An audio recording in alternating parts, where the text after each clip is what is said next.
বলছি এবারে গাড়ি রাখার স্ট্যান্ড দেখতে হবে আগে কোথায় আছে, না তো শালা ছোট ছোট ছা গিলে আছে 2-3 টাকা করে মারি দিবে। লাতিয়ে বললো আমি জানি কোথায় রাখতে হয়, দিয়ে একটা গাড়ির পেছনে রাখিয়ে দিয়ে চললি নদীর দিকে।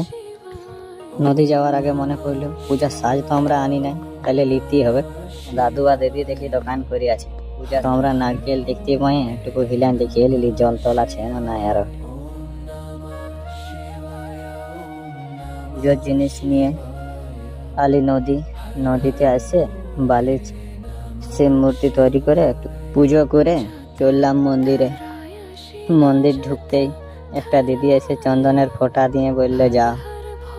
এদিকে আসিয়ে দেখি দমে লাইন, ছেলেদের লাইনেও দেখি মেয়ে ঢুকে আছে। যাই হোক আমরা দিলি লাইনে দাঁড়াই,